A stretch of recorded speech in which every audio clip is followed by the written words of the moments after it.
We are now going to continue with the work being done at the very active University of Maryland Departments of Chemistry and Biochemistry with Dr. DeShong.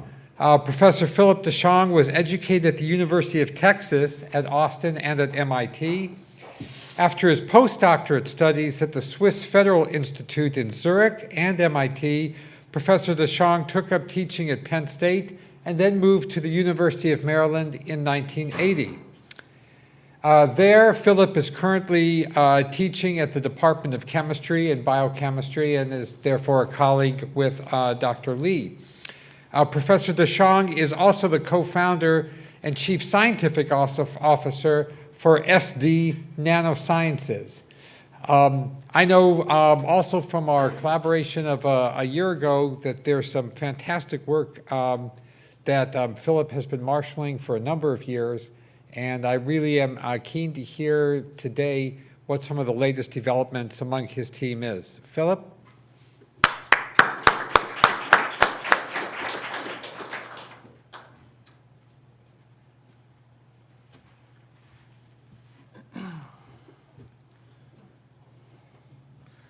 Well, first I'd like to thank Dr. Rothblatt for the invitation to come here and speak and to have a chance to interact with you. It's actually, as several people have said, it's a bit intimidating. Let's see how I'm going to do all this. Oh, I see, okay. It was particularly intimidating, I thought, after this morning's talk, because unlike the people this morning who seem to be able to give us a perspective on all this thing, I'm sort of an anal retentive chemist, and I looked at it as sort of 900 man-years worth of research. Because just making the coating on one of these chromolites, I could see being a 30-year career figuring out how all of this works and controlling it and doing things. So I look at this as a challenge for about the next 900 man-years. All right, so what I'm going to try and do is give you a very quick overview of a very small slice of a process that's going on in my group related to differentially functionalized nanomaterials. And so if you could say Sangbach did the same sort of thing. We do very different stuff, but we have the same idea. And our big idea was to, one of our shticks in this whole thing is that what we're interested in doing is creating a molecular toolbox. Because I don't know what's going to be the application that you want to do. I'm a synthetic chemist. I make things. And so the goal is to develop a generic modular technology that you can then utilize to make your application work. All right? So that's actually the goal here. Now, none of this gets done by myself, right? And there's a team of people in my group, Mike Zachariah's group, who you can see is affiliated with everybody in the world as far as I can tell. Doug English, who's a photophysicist, Dan Stein, who's a molecular biologist, Hamid Gandhari, who's now at Utah, I should point out this is incorrect, and his successor, Anjan Nan. And so there's all this sort of group of people who make things work, and all of you said the same thing before, is that nobody can do this kind of thing by themselves. All right, so I'd like to thank them before I get started. And so here's the idea, is that, well, if you're going to do drug delivery, and we're going to just choose that little narrow focus for today's talk, you're going to have to solve these kinds of problems. You're going to have to make nanovessels with novel morphologies. Everybody's talked about that so far. What we focused on are things like porous materials, right, or composite materials for various reasons. Hollow spheres, if you could make those. Surfactant vesicles, they have to be compatible. They have to have interesting magnetic properties or optical properties because you want to target them, you want to follow them. Okay, you've heard all this. I don't have to explain this to you. What we're also very interested in is general strategies for surface functionalization. We want these to be made out of virtually any material. You tell me what the material is, I'll tell you how to do it. And in many cases, we have to be able to do things like compatibility with biomolecules. We have to have high specificity in targeting structures because you have to get them to the right place. And ultimately, you have to be able to release things when you want them released. We're not interested in things that release on themselves. And something which no one's really talked about a lot so far today, not because they don't worry about it, but we want to be able to control diffusion into and from nanovessels. So we can't have things leaking out before we want them to leak, and we want them to leak at a defined rate. So these are all challenges that we're going to face. I have 17 minutes left, and so what we're going to do is we're going to focus on surfactant vesicles today, and I'm going to talk a little bit about targeting technologies, right? Both topics which have already been discussed to some extent today, and so I shouldn't have to prime most of you for this. Now, what is different about this is we're really interested in glycobiology. For 20 years, I've made carbohydrate-based cell surface receptors. I've worked with biologists extensively. And so we're really interested in biological processes that are mediated by the cell surface. And so most people haven't done this. Biochemists avoid this like the plague, okay? Because mammalian cells are 70% carbohydrate, and almost all of it on the outside. And since you don't really know what that carbohydrate is, the first thing that every biochemist does is they clip it all off so they can work on proteins, which there are ways to analyze. But it's actually this cell surface, oligosaccharide cell surface interactions that control specificity. Cell-cell adhesion, infectivity, tumor metastasis is in fact a glycobiology problem. Signaling, immune response, differentiation, fertilization, this is all glycobiology. And why are we interested in glycobiology? One, we know how to do it. Two, no pretreatment of cells. I don't have to break anything open. I don't have to functionalize anything. This is, quote, an organic method, okay? I don't have to keep anybody happy. This is how cells work. Very high specificity, comparable or exceeding antibody specificity in many cases. I don't have to make antibodies. I don't have to get antibodies from anybody. I don't mind doing that, but I don't have to get them. It allows me to identify new receptor epitopes. So in fact, I can look for new epitopes on cells and easily identify these things. And finally, this is actually a multivalent binding. This, in fact, what cells do, they make lipid rafts, and they present all of these at one point, and that's how they get high specificity. We can do the same thing. We can create particles which have large numbers of glycoconjugates on them, and they look as if they're a cell. They're indistinguishable from cells. Now, I'm going to also talk about surfactant vesicles. This is very different than liposome vesicles. There are lots of liposome-based drug delivery systems, and people were talking about how long it takes to do this. I should point out to you, the first liposome-based drug delivery system went into the clinic 21 years ago, and it came out 5 years ago. So there's going to be a long gestation period on these things, and you're going to just have to learn to live with it, all right? This is not going to happen. Doxil, danoxome, these are all lipid-based versions of doxorubicin. Amphotericin, here's 3 different liposome preparations of that. Morphine sulfate is now actually given as now in many cases as a liposome preparation. They have lots of interesting characteristics. I'm not going to belabor the point. We want to do something very different, however, and that is we're going to work on surfactant vesicles. We're not going to work on liposomes technology. We're going to work on surfactant vesicles. So I'm not going to spend a lot of time on chemistry with you, but I want you to understand where the difference comes, because this is important. So what you do is you take surfactants, both positively charged and negatively charged surfactants. You take them in unequal quantities, right? They will ion pair with each other, and they will then form an ion pair held together by electrostatic interactions. But since you have unequal quantities of them, what will happen is they will associate into a vesicle, and that vesicle spontaneously has curvature associated with it.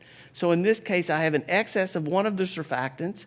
I have all of these pairs, but now we have the excess gets put in, and instead of forming a film, it actually will spontaneously form into a vesicle with curvature, and you can control the curvature by controlling the relative ratios of these. So we can control the surfactant vesicle size. Now, these things form spontaneously under physiological conditions. This is beautiful.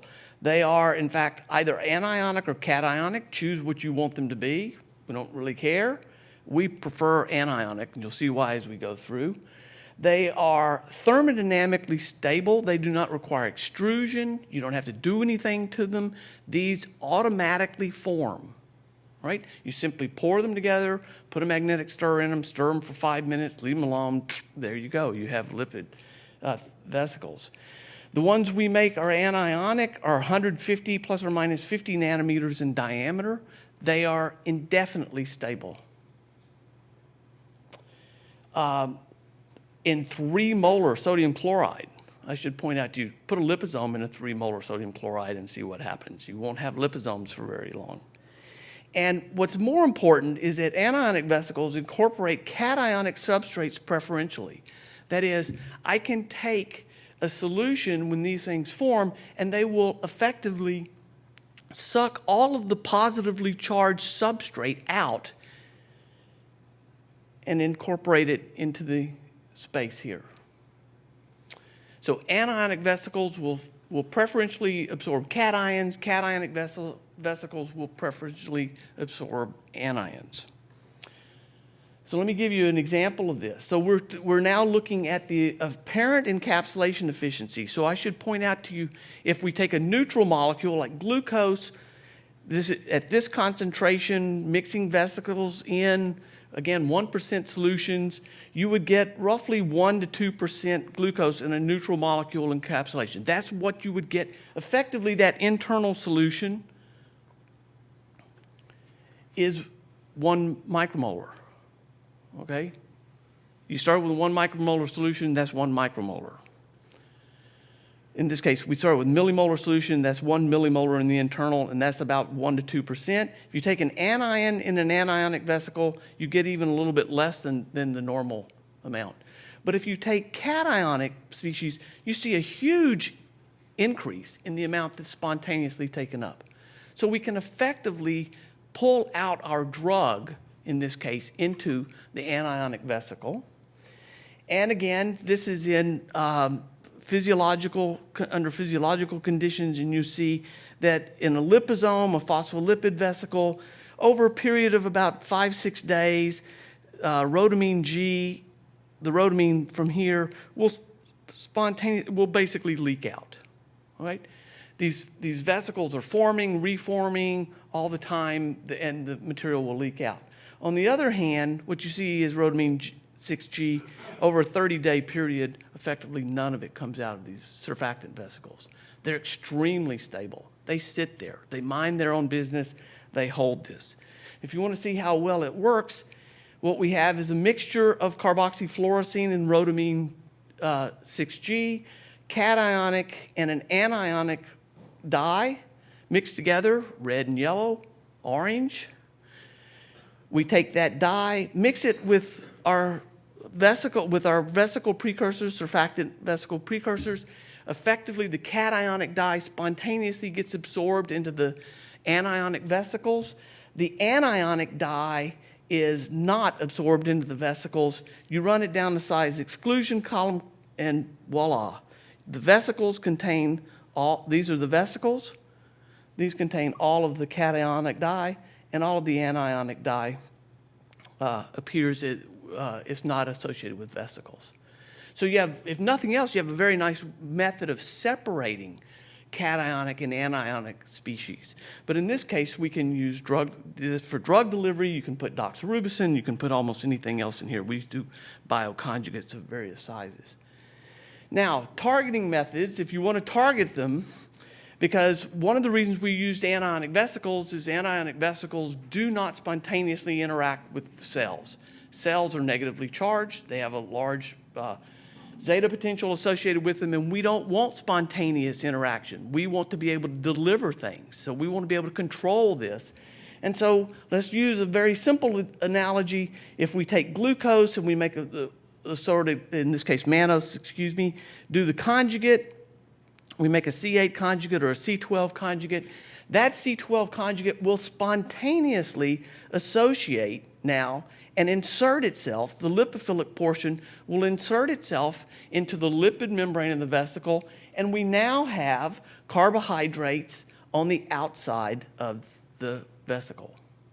We have put our receptors, our targeting regime spontaneously fits in, and we can put up to 40 mole% of a neutral bioconjugate in this, and nothing happens to the surfactant vesicles. All right? Carbohydrate peptide bioconjugates have been studied, a wide variety of pieces, and I actually give you a picture down here, and you can see this.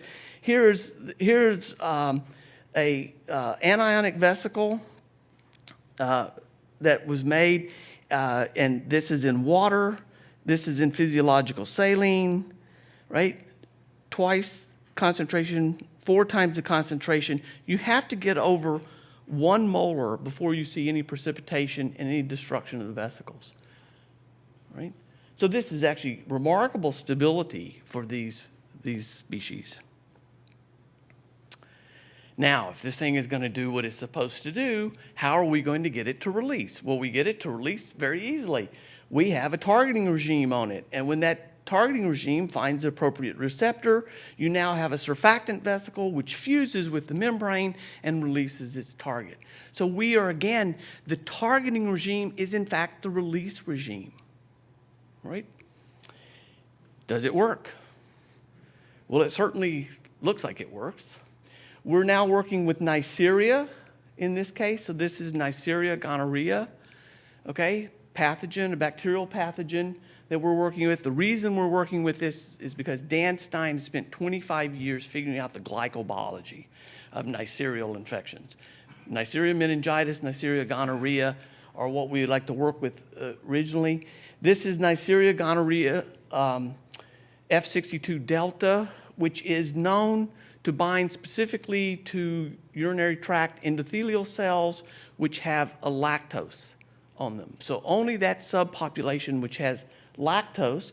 So we put lactose on the outside of our vesicle. This is rhodamine 6G on the inside. This is a black and white picture.